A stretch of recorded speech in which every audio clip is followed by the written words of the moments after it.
નમસ્કાર. સૌરાષ્ટ્રની જીવાદોરી સમાન ભાદર નદીના પ્રદૂષણ મુદ્દે રાજકારણ ગરમાયું. આમ આદમી પાર્ટી દ્વારા ભાદર નદીમાં ઠલવાતા કેમિકલયુક્ત પ્રદૂષિત પાણીના વિરોધમાં ખેડૂત સભાનું આયોજન કરવામાં આવ્યું. ખેડૂતોના હિતોની રક્ષા અને પ્રદૂષણ બંધ કરાવવાની માંગ સાથે મહેશ કોટડિયા છેલ્લા 16 દિવસથી ઉપવાસ પર. તેમને સમર્થન આપવા પાર્ટીના અગ્રણીઓ ઉપસ્થિત રહ્યા. સભામાં ઈસુદાન ગઢવી, મનોજ સોરઠિયા, રાજુ બોરગતરિયા સહિત જિલ્લા, તાલુકા અને શહેર સ્તરના કાર્યકર્તાઓ મોટી સંખ્યામાં હાજર રહ્યા. ખેડૂતોનો આક્ષેપ છે કે પ્રદૂષિત પાણીના કારણે જમીન બંજર બની રહી, પાકને નુકસાન થઈ રહ્યું અને નદીકાંઠાના ગામોમાં આરોગ્ય સંબંધિત સમસ્યાઓ ઊભી થઈ રહી. સાથે જ ગુજરાત પોલ્યુશન કંટ્રોલ બોર્ડની કથિત નિષ્ક્રિયતા સામે પણ રોષ. ભાદર નદીના પ્રદૂષણનો મુદ્દો ફરી એકવાર રાજકીય અને સામાજિક ચર્ચાનો કેન્દ્ર. વધુ સમાચાર માટે જોડાયેલા રહો આરપી ગુજરાત ન્યૂઝ, રાજકોટ.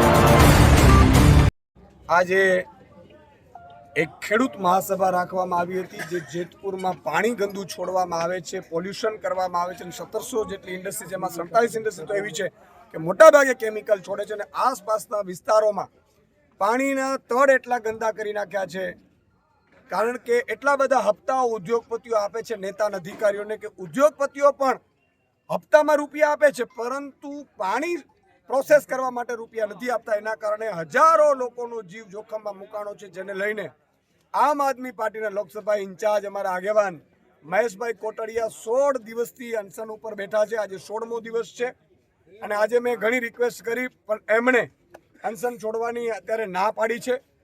અને હું પણ ઈચ્છું છું કે જે આ ટીમ નક્કી કરે આંદોલનને, એ જ દિશામાં આંદોલન લઈ જાય. જ્યાં જરૂર પડશે આમ આદમી પાર્ટીને એનો એક એક કાર્યકર્તા સાથે રહેશે. પરંતુ કહેવા માંગુ છું ભાજપના નેતાઓને, હું કહેવા માંગુ છું અધિકારીઓને કે આજે તમે થોડી ઘણી લૂંટ ચલાવતા હશો.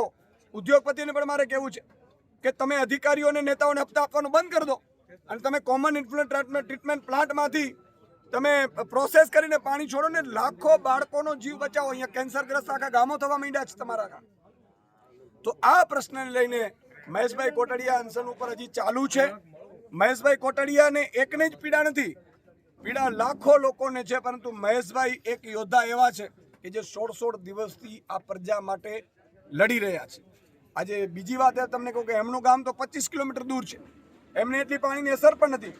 તો હું જેતપુર વાસીઓ, જે લાખ લોકો છે, પોરબંદર સુધી રહેતા ઘણા ગામડાઓના લોકો છે, એમને પણ વિનંતી કરું છું, કમસે કમ તમારા ગામમાં મિટિંગો કરીને હિતો ચર્ચા કરો કે આમ આદમી પાર્ટી એના નેતાઓ અત્યારે જીવન મરણ વચ્ચે ઝોલા ખાઈ રહ્યા છે તમારા માટે.